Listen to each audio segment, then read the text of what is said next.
السلام علیکم، امید کرتے ہیں آپ خیریت سے ہوں گے۔ آج ہم صوفیہ کرام جس میں ابو القاسم کشری، شیخ فرید الدین اتار اور خواجہ نظام الدین دہلوی رحمۃ اللہ علیہ کے بارے میں پڑھیں گے۔ تو اس سے میں پہلے بتاتا چلوں کہ جو بھی چینل پہ نئے آ رہے ہیں ان کو چاہیے کہ چینل کو سبسکرائب کر دیں، تو پیارا سا کمنٹ لازمی کریے گا۔ تو ساتھ ہی ساتھ میں آپ کو یہ بھی بتاتا چلوں، جو اسلامک ویڈیوز کے لیے انٹرسٹ رکھتے ہیں تو میرا دوسرا چینل بھی ہے اسلامک وائبز آئی وی، تو اس چینل کو بھی سبسکرائب کر لیں تاکہ ہر آنے والی ویڈیو آپ کے پاس پہنچے۔ تو چلتے ہیں اپنی ویڈیو کی طرف۔ آج ہم ایکسرسائز جس میں MCQs، شارٹ کویسچن اور لانگ کویسچن کا ہی مطالعہ کریں گے۔ جی مشق پہ ہم آ چکے ہیں۔ درست جواب کا انتخاب کریں۔ سب سے پہلے MCQs ہے، حضرت خواجہ نظام الدین اولیاء رحمۃ اللہ علیہ کا لقب ہے، تو وہ ہے سلطان الاولیاء۔ جی دوسرا MCQs ہے، حضرت خواجہ نظام الدین اولیاء رحمۃ اللہ علیہ کی جائے پیدائش ہے جو کہ بدوان ہے۔ تو اس کے بعد تیسرا MCQs، حضرت خواجہ نظام الدین اولیاء رحمۃ اللہ علیہ کا خصوصی دسترس حاصل تھی تو علوم القرآن پر تھی۔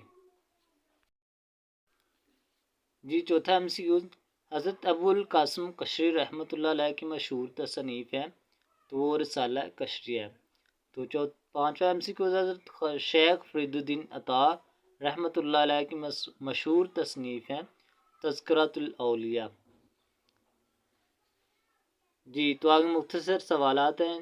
سب سے پہلا سوال، حضرت ابو القاسم کشری رحمۃ اللہ علیہ کب اور کہاں پیدا ہوئے؟ جی ابو القاسم کشری رحمۃ اللہ علیہ تو صفحہ نمبر 87 سے، تو یہاں سے آپ نے شروع کرنا ہے۔ آپ رحمۃ اللہ علیہ کی پیدائش 976 میں ایران کے علاقے نیشا پور کے قریبی استوا نامی بستی میں ہوئی۔ تو اسٹوڈنٹس آپ نے اتنا ہی کرنا ہے۔ جی دوسرا شارٹ سوال، رسالہ کشریہ کا مختصر تعارف بیان کریں۔ جی تو صفحہ نمبر 88 سے دوسرا سوال، اس کا جواب، تصوف میں حضرت امام کشری رحمۃ اللہ علیہ کی تصنیف رسالہ کشریہ ایک ایسا مختصر اور جامع رسالہ ہے جس میں تصوف کے تمام پہلوؤں کو زیر بحث لایا گیا ہے، جس کی ابتدا میں تصوف کے عقائد بیان کیے گئے ہیں۔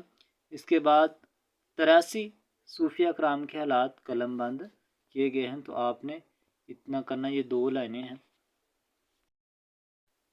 تو آگے تیسرا سوال، حضرت خواجہ نظام الدین دہلوی رحمۃ اللہ علیہ کی کوئی سی 3 ملفوظات تحریر کریں۔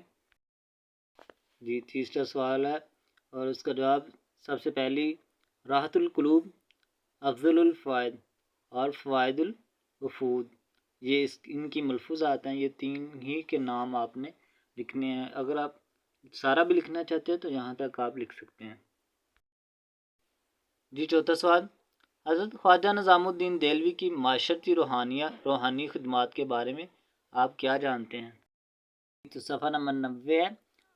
یہاں سے شروع ہوگا، ہر صوفی بزرگ کی طرح آپ رحمۃ اللہ علیہ نے بھی اللہ تعالیٰ کی مخلوق کی خدمت کی اور برصغیر کے معاشرے کو سدھارنے میں اہم کردار ادا کیا، یعنی کہ سنوارنے میں۔ ہزاروں کی تعداد میں فقراء یعنی کہ فقیر، مساکین جو کہ مسکین ہوتے ہیں، تو آپ رحمۃ اللہ علیہ کے لنگر خانے سے کھانا کھاتے تھے۔ آپ نے لوگوں کی رہنمائی کی، اخلاص اور تقوی سے بھرپور شخصیات تیار کی۔ تو مسکین اور اس کے بعد یتیم، مسکین وہ ہوتا ہے جس کی ماں نہیں ہے، تو یتیم وہ ہوتا ہے جس کا باپ نہیں ہے۔ جی پانچواں سوال، حضرت شیخ فرید الدین اتار رحمۃ اللہ علیہ کی تصنیف پند نامہ کے موضوعات تحریر کریں۔ جی تو صفحہ نمبر 88 ہے۔ پند نامہ میں جن موضوعات پر آپ نے لکھا ہے ان کی ترتیب اس طرح ہے، تو آپ یہاں سے بھی شروع کر سکتے ہیں، لیکن اس کو تو تھوڑا سا ترتیب انالائسس کرنا ہے۔ حمد باری تعالیٰ، نعت رسول مقبول، آئمہ دین، مجتہدین کی فضیلت، نفس کی بجائے احکامات الہیہ، کتاب فرمانی، خاموشی کے فوائد، ریاکاری سے اجتناب، اخلاق حسنہ، اہل سعادت کے ساتھ بیٹھنے کے فوائد، سکون و عافیت کے اسباب، عجز و انکسار، ذکر کے فوائد اور غصے کے نقصانات، اور زندگی کو اللہ تعالیٰ کی بہت بڑی نعمت سمجھنا۔ یہ پند نامہ کے موضوعات اتنے ہی آپ نے کرنے ہیں۔ اسٹوڈنٹس آگے تفصیلی سوال ہے۔ تو سب سے پہلا سوال ہے، حضرت ابو القاسم کشری رحمۃ اللہ علیہ کے حالات زندگی اور تصوف کے بارے میں ان کی تعلیمات پر مختصر نوٹ تحریر کریں۔ جی تو پہلے سوال کی اس کی 2 ہیڈنگ بنے گی۔ تو آپ نے شروع سے لے کے تو صحبت میں کھینچ لایا، تو یہاں تک آپ نے ان کے حالات زندگی بیان کرنا ہے، یہ پہلا لانگ ہے۔ تو اس کے بعد آپ نے تصوف کے بارے میں ظاہر میں لکھنا ہے۔ تو تصوف کے بارے میں صفحہ نمبر 88 ہے۔ تو آپ نے یہاں سے شروع کرنا ہے۔ آپ نے تصوف کے جو اصول سے لے کر لالچ انسان کے اندر سے نکل جائے، آپ نے اتنا کر لینا ہے۔ تو کیونکہ حالات زندگی اور تصوف بھی پوچھا تو آپ اتنا ہی اس کا جواب دیں گے۔ جی تیسرا تفصیلی سوال، حضرت خواجہ نظام الدین اولیاء رحمۃ اللہ علیہ کے حالات واقعات تحریر کریں۔ جی تو حضرت خواجہ نظام الدین اولیاء، دوسرا لانگ یہاں سے آپ نے شروع کرنا ہے۔ تو آپ نے برصغیر پاکستان میں سے سلسلہ شروع کرنے سے کے بعد تابعہ فرمانی ترک کرنا، جہاں تک آپ نے کہا لینا، تو اتنا ہی بہت ہے۔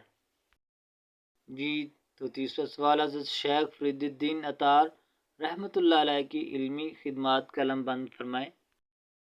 جی تو اسٹوڈنٹس یہاں پہ تیسرا لانگ یہاں سے شروع کرنا ہے، تذکرہ الاولیاء پند نامہ سے لے کر آپ نے تھوڑا سا آگے تک لے کے جانا ہے۔ تو اتنا ہی کر لیں تو بہتر ہے۔ تو یہ جی آپ کے 3 سوال مکمل ہو چکے ہیں۔ امید کرتے ہیں کہ آپ کو ویڈیو اچھی لگی ہوگی، اور تو اگلی ویڈیو تک کے لیے اجازت دیجیے۔ اللہ حافظ۔